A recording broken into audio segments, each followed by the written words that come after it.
Hey parents, today we are going to talk on the topic why you should not force your child to say sorry.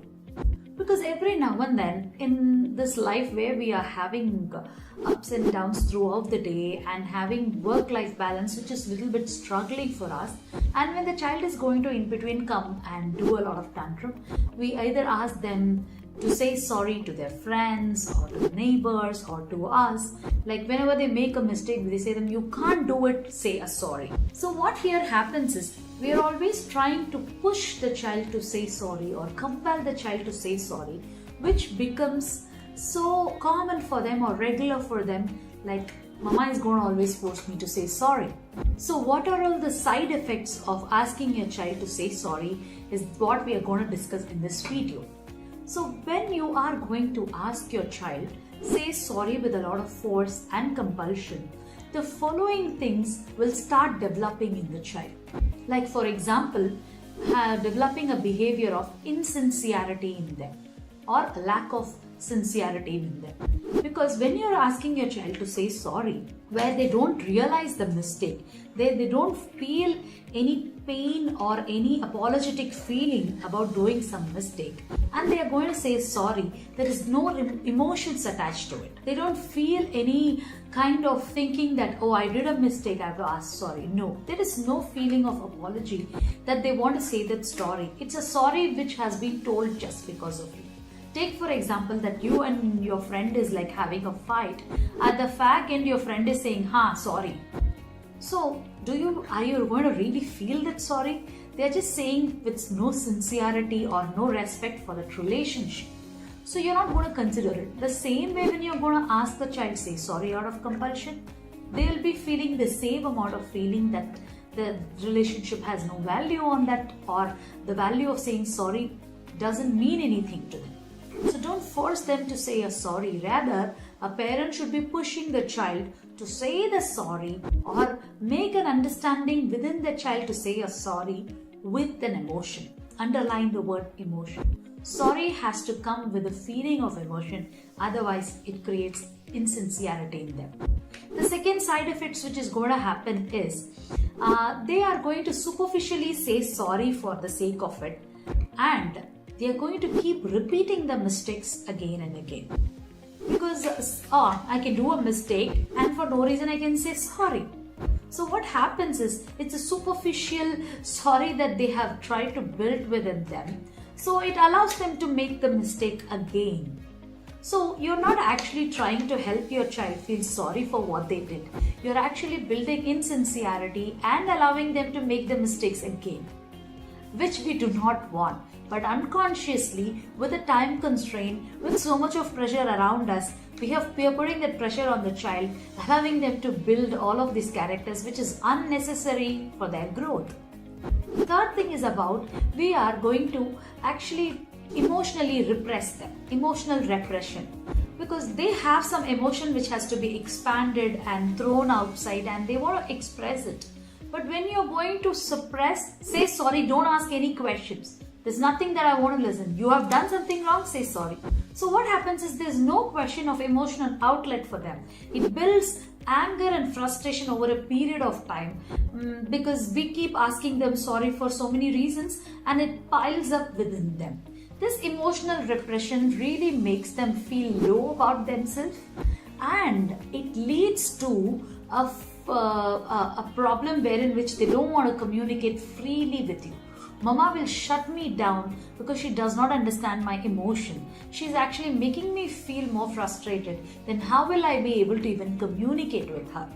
So see, there is a line of domino effect which is coming just because asking one sorry with lot of compulsion regularly, not one time, but regularly. Asking one sorry multiple times in different situations makes them feel insincere, make them really feel to do the mistake again. Third is like they are going to really feel that emotional repression. Fourth is they are like going to stop the free conversational communication with you. So when you cannot ask for a sorry with compulsion, what are the alternatives which you should be taking right now?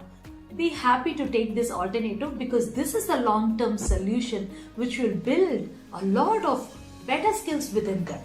The first one is about when you can't ask a sorry with compulsion.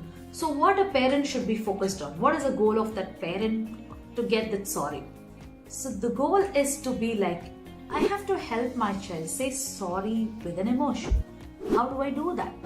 Now when you start thinking, then okay, first I need to sit and talk with him, have a healthy conversation.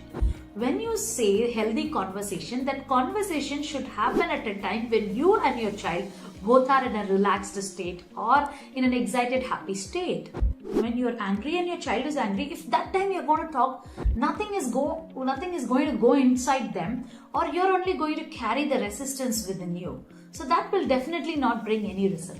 So when you want your child to say sorry with an emotion, first have a healthy conversation at a situation when you and your child is sitting together or eating or playing something, and then ask questions like this. How do you feel when you are playing with your toys and your friend is going to come and snatch it away and run? When you are actually doing your work or doing something and your friend is going to come and beat you bad the back and run away, how would you be feeling? The child will be like put to a thought process where it starts imagining such situation. When you often ask such questions and don't expect any answer from them, don't expect any reaction from them. When you just put such questions inside them, you are actually kindling or instigating the emotions, which is empathy or kindness. It kind of develops like, oh, I have been hurting my child, my friend, by doing that. They are not going to express it to you, they're not going to retaliate or reply back to that, but they'll be deep inside their brain, they'll be thinking about it. So ask such questions 1 or 2 times in a day for a couple of days. After that, what you have to do is you have to ask them in such situation what you will be doing, what you should be doing. Okay, you can tell as a live example. See, when I had such kind of problem, I used to go to the nearest adult or the teacher, or I used to find myself such situation after taking help from them. So in that way, help the child to think for a problem solving situation. Okay, rather than allowing them to repeat that mistake, this conversation will going to help your child put into a thought process of solving that problem and not repeating the mistakes. Okay, that one single dialogue of asking how we're going to feel will make the child automatically turn towards a solution. Third thing is about when you're asking such conversation, the child's communication with you opens up.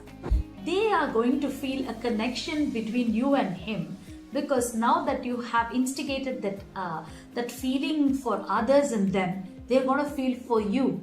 So it fosters communication with you, and you will be able to have a deep conversation. At the time, the child will tell you, Mama, the other day, I did that because I was so frustrated, or I was feeling that he had a lot of toys I did not have. So it's going to open and foster a conversation between you and the child. Last but not least, help your child say sorry with an emotion by you showing that as a model. For example, if you and your husband is having a fight, then you can go and tell your husband in front of your child, sorry, I little bit got tensed. I really did not mean to hurt you. I'm really sorry. So what you're doing is you're saying a sorry with an emotion in front of your child. So that means the child is going to learn about it, right? So in that way, you can also tell a story how when you were small and you did a mistake and went and said a sorry. So all this will help the child to find ways to say sorry with an emotion. So hope this helps you. Type in the comment box, sorry with an emotion.